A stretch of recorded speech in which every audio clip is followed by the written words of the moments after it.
ಖ್ಯಾತ ಉದ್ಯಮಿ ಸಿಜೆ ರಾಯ್ ಆತ್ಮಹತ್ಯೆ ಪ್ರಕರಣ ಇಡೀ ರಾಜ್ಯವನ್ನೇ ಈಗಾಗಲೇ ಬೆಚ್ಚಿ ಬೀಳಿಸಿದೆ.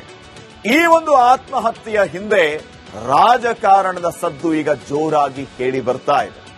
ಕುಟುಂಬಸ್ಥರು ಹೇಳೋದೇನು, ರಾಜಕಾರಣಕ್ಕೆ ಯಾಕೆ ತಿರುಗ್ತಾ ಇದೆ ಈ ಕೇಸ್, ಎಲ್ಲದರ ಬಗ್ಗೆ ಒಂದು ವರದಿ ಇದೆ, ಬನ್ನಿ ನೋಡಿ.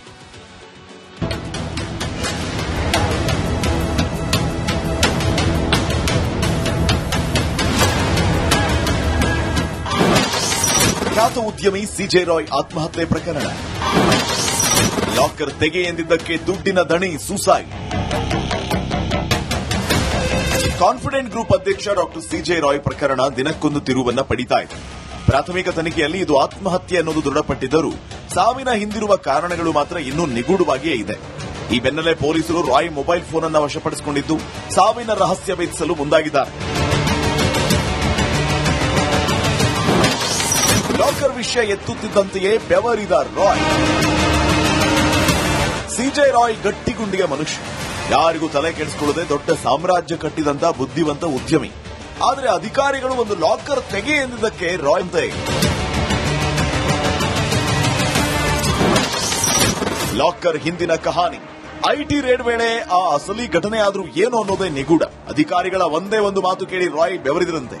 ನಿನ್ನೆ ಕಾನ್ಫಿಡೆಂಟ್ ಕಚೇರಿಯ ಒಂದು ಲಾಕರ್ ಓಪನ್ ಮಾಡುವಂತೆ ರಾಯ್ಗೆ ಐಟಿ ಸೂಚನೆ ನೀಡಿತ್ತು. ಅಧಿಕಾರಿಗಳ ಮಾತಿನಿಂದ ರಾಯ್ ಬೆವರಿ ಕಂಗಾಲಾಗಿ ಹೋದ್ರಂತೆ. ಆದರೆ ಲಾಕರ್ ಓಪನ್ ಮಾಡೋದಕ್ಕೆ ರಾಯ್ ಹಿಂದೇಟ್ ಹಾಕಿದ್ದಾರೆ.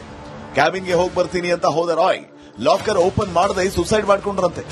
ಅಸಲಿಗೆ ಅದೇ ಲಾಕರ್ ಅಲ್ಲಿ ನಿಗೂಢ ರಹಸ್ಯ ಇತ್ತ ಅನ್ನೋ ಪ್ರಶ್ನೆ ಮೂಡಿದೆ.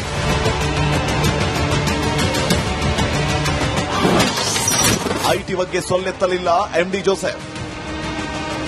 Confident group MD TA Joseph Ashok Nagar ಪೊಲೀಸರಿಗೆ ದೂರು ನೀಡಿದ್ದಾರೆ. ಆದರೆ ಐಟಿ ಅಧಿಕಾರಿಗಳ ಮೇಲೆ ಯಾವುದೇ ನೇರ ಆರೋಪವನ್ನ ಮಾಡಿಲ್ಲ.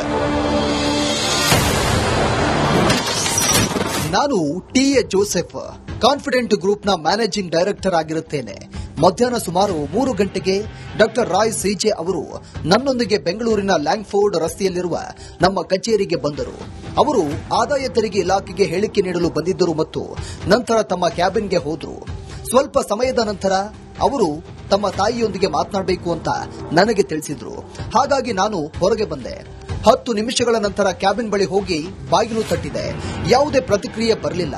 ಬಾಗಿಲು ಮುರಿದು ಒಳಗೆ ಹೋದಾಗ ಡಾಕ್ಟರ್ ರಾಯ್ ಕುರ್ಚಿಯ ಮೇಲೆ ಕುಳಿತಿದ್ರು. ಶರ್ಟ್ ಮೇಲೆ ರಕ್ತವಿತ್ತು.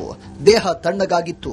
ಆಂಬ್ಯುಲೆನ್ಸ್ ಜೊತೆಗೆ ಬಂದ ವೈದ್ಯಕೀಯ ಸಿಬ್ಬಂದಿ ನಾಡಿ ಮಿಡಿತ ಪರೀಕ್ಷಿಸಿದಾಗ ನಾಡಿ ಮಿಡಿತ ಇರಲಿಲ್ಲ. ಯಾವ ಒತ್ತಡವೂ ಅವರನ್ನ ಆತ್ಮಹತ್ಯೆ ಮಾಡಿಕೊಳ್ಳುವಂತೆ ಮಾಡಿರಬಹುದು ಎಂಬ ಬಗ್ಗೆ ಸಮಗ್ರ ತನಿಖೆಯಾಗಬೇಕು ಅಂತ ನಾವು ಬಯಸುತ್ತೇವೆ. ದಯವಿಟ್ಟು ಈ ವಿಷಯವನ್ನ ತನಿಖೆ ಮಾಡಿ ಮುಂದಿನ ಕ್ರಮವನ್ನು ಕೈಗೊಳ್ಳಬೇಕು ಅಂತ ವಿನಂತಿಸುತ್ತೇನೆ. ಇಂತಿ ತಮ್ಮ ವಿಶ್ವಾಸಿ ಟಿಎ ಜೋಸೆಫ್.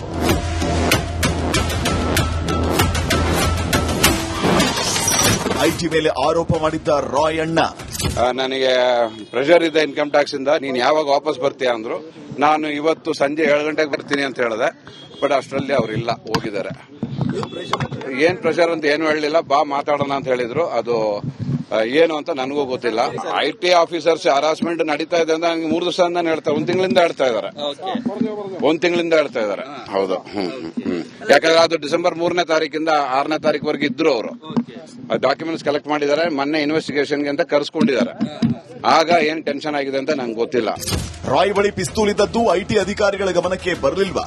ಪಿಸ್ತೂಲ್ ತಂದು ಗುಂಡು ಹಾರಿಸಿಕೊಳ್ಳುವಷ್ಟು ಒತ್ತಡಕ್ಕೆ ರಾಯ್ ಒಳಗಾಗಿದ್ರ? ಕೋಟಿ ಕೋಟಿ ಹಣ ಗಳಿಸಿದ್ದ ಉದ್ಯಮಿಗೆ ಇದ್ದಕ್ಕಿದ್ದಂತೆ ಉಂಟಾದ ಆ ದೊಡ್ಡ ಭಯವಾದ್ರೂ ಏನು ಅನ್ನೋ ಬಗ್ಗೆ ತನಿಖೆ ಆಗಬೇಕಾಗಿದೆ. Bureau report, republic Kannada.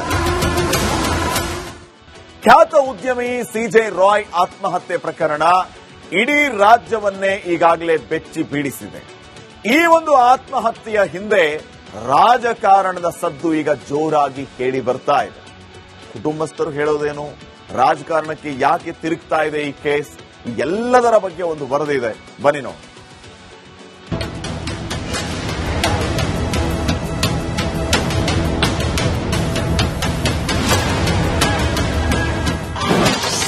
ಖ್ಯಾತ ಉದ್ಯಮಿ ಸಿಜೆ ರಾಯ್ ಆತ್ಮಹತ್ಯೆ ಪ್ರಕರಣ. ಲಾಕರ್ ತೆಗೆ ಎಂದಿದ್ದಕ್ಕೆ ದುಡ್ಡಿನ ದಣಿ ಸೂಸೈಡ್. ಕಾನ್ಫಿಡೆಂಟ್ ಗ್ರೂಪ್ ಅಧ್ಯಕ್ಷ ಡಾಕ್ಟರ್ ಸಿಜೆ ರಾಯ್ ಪ್ರಕರಣ ದಿನಕ್ಕೊಂದು ತಿರುವನ್ನ ಪಡಿತಾ ಇದೆ. ಪ್ರಾಥಮಿಕ ತನಿಖೆಯಲ್ಲಿ ಇದು ಆತ್ಮಹತ್ಯೆ ಅನ್ನೋದು ದೃಢಪಟ್ಟಿದ್ದರೂ ಸಾವಿನ ಹಿಂದಿರುವ ಕಾರಣಗಳು ಮಾತ್ರ ಇನ್ನೂ ನಿಗೂಢವಾಗಿಯೇ ಇದೆ. ಈ ಬೆನ್ನಲ್ಲೇ ಪೊಲೀಸರು ರಾಯ್ ಮೊಬೈಲ್ ಫೋನ್ ಅನ್ನು ವಶಪಡಿಸಿಕೊಂಡಿದ್ದು ಸಾವಿನ ರಹಸ್ಯ ಭೇದಿಸಲು ಮುಂದಾಗಿದ್ದಾರೆ. ಲಾಕರ್ ವಿಷಯ ಎತ್ತುತ್ತಿದ್ದಂತೆಯೇ ಬೆವರಿದ ರಾಯ್. ಸಿಜೆ ರಾಯ್ ಗಟ್ಟಿಗುಂಡಿಯ ಮನುಷ್ಯ, ಯಾರಿಗೂ ತಲೆ ಕೆಡಿಸಿಕೊಳ್ಳದೆ ದೊಡ್ಡ ಸಾಮ್ರಾಜ್ಯ ಕಟ್ಟಿದಂತ ಬುದ್ಧಿವಂತ ಉದ್ಯಮಿ. ಆದರೆ ಅಧಿಕಾರಿಗಳು ಒಂದು ಲಾಕರ್ ತೆಗೆ ಎಂದಿದ್ದಕ್ಕೆ ರಾಯ್ ಅಂತೆ. ಲಾಕರ್ ಹಿಂದಿನ ಕಹಾನಿ. ಐಟಿ ರೇಡ್ ವೇಳೆ ಆ ಅಸಲಿ ಘಟನೆ ಆದ್ರೂ ಏನು ಅನ್ನೋದೇ ನಿಗೂಢ. ಅಧಿಕಾರಿಗಳ ಒಂದೇ ಒಂದು ಮಾತು ಕೇಳಿ ರಾಯ್ ಬೆವರಿದ್ರಂತೆ. ನಿನ್ನೆ ಕಾನ್ಫಿಡೆಂಟ್ ಕಚೇರಿಯ ಒಂದು ಲಾಕರ್ ಓಪನ್ ಮಾಡುವಂತೆ ರಾಯ್ಗೆ ಐಟಿ ಸೂಚನೆ ನೀಡಿತ್ತು. ಅಧಿಕಾರಿಗಳ ಮಾತಿನಿಂದ ರಾಯ್ ಬೆವರಿ ಕಂಗಾಲಾಗಿ ಹೋದ್ರಂತೆ. ಆದ್ರೆ ಲಾಕರ್ ಓಪನ್ ಮಾಡೋದಕ್ಕೆ ರಾಯ್ ಹಿಂದೇಟ್ ಹಾಕಿದ್ದಾರೆ. ಕ್ಯಾಬಿನ್ಗೆ ಹೋಗಿ ಬರ್ತೀನಿ ಅಂತ ಹೋದ ರಾಯ್ ಲಾಕರ್ ಓಪನ್ ಮಾಡದೆ ಸೂಸೈಡ್ ಮಾಡಿಕೊಂಡ್ರಂತೆ. ಅಸಲಿಗೆ ಅದೇ ಲಾಕರ್ ಅಲ್ಲಿ ನಿಗೂಢ ರಹಸ್ಯ ಇತ್ತ ಅನ್ನೋ ಪ್ರಶ್ನೆ ಮೂಡಿದೆ.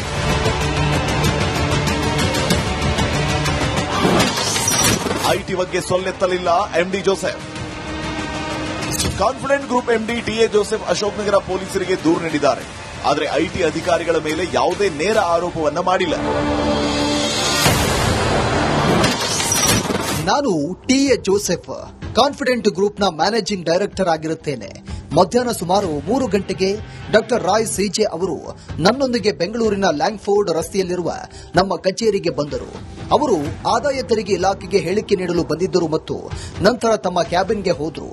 ಸ್ವಲ್ಪ ಸಮಯದ ನಂತರ ಅವರು ತಮ್ಮ ತಾಯಿಯೊಂದಿಗೆ ಮಾತನಾಡಬೇಕು ಅಂತ ನನಗೆ ತಿಳಿಸಿದ್ರು. ಹಾಗಾಗಿ ನಾನು ಹೊರಗೆ ಬಂದೆ.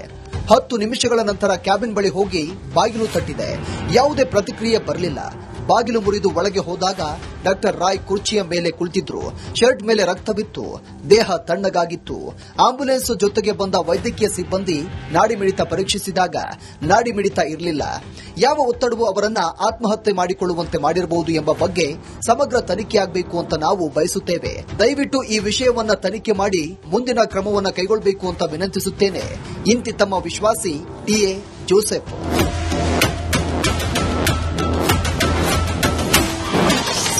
ಐಟಿ ಮೇಲೆ ಆರೋಪ ಮಾಡಿದ್ದ ರಾಯ್ ಅಣ್ಣ. ನನಗೆ ಪ್ರೆಷರ್ ಇದೆ ಇನ್ಕಮ್ ಟ್ಯಾಕ್ಸ್ ಇಂದ, ನೀನು ಯಾವಾಗ ವಾಪಸ್ ಬರ್ತೀಯ ಅಂದ್ರು. ನಾನು ಇವತ್ತು ಸಂಜೆ 7 ಗಂಟೆಗೆ ಬರ್ತೀನಿ ಅಂತ ಹೇಳಿದೆ. ಬಟ್ ಅಷ್ಟರಲ್ಲಿ ಅವರಿಲ್ಲ, ಹೋಗಿದ್ದಾರೆ.